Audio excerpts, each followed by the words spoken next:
While I said I never really got into Shrek and I always sort of thought it was an overrated comedy, Shrek 2 I think is one of the greatest comedies ever made. Its attention to detail, its speed, its jokes, its puns, its visuals, its characters, its pacing, its timing. This is a comedic marvel. I could watch this movie a million times and never get tired of it. When I saw the first Shrek film, this is the movie I thought I was gonna get. It turns out I just had to wait a flick later. But you know what? It's still worth it. The story? Shrek and Fiona are now both ogres, yeah, kind of spoiler from the last film, who are now off to visit her parents in order to get their blessing.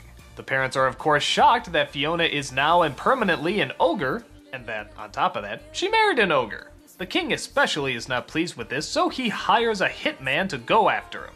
Or a hit cat. By the name of Puss in Boots, voiced by Antonio Banderas. This character is so popular and so funny he would eventually get his own movie spin-off.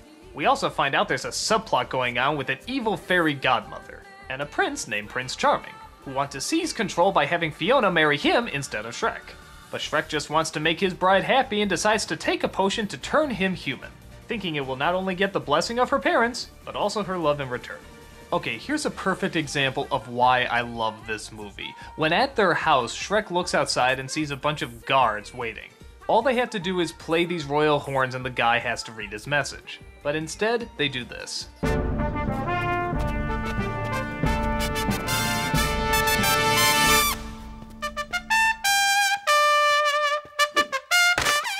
Enough, Reggie. Just that one little tidbit. This movie is full of great moments like that. Tons of little touches here and there. Every second is trying to throw a joke at you, and the majority of them hit bullseyes. These are well thought out and well put together.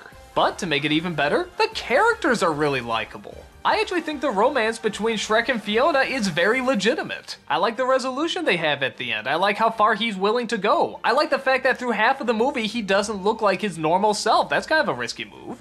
Donkey is funny. Yeah, I actually found Eddie Murphy hilarious in this, cause, I don't know, they gave him funny things to say. They also continue those great ideas with the fairy tale world, like they go to Far, Far Away, which looks like Beverly Hills. There's a low-down bar where all the fairy tale villains hang out, called the Poisoned Apple. Isn't that a great name?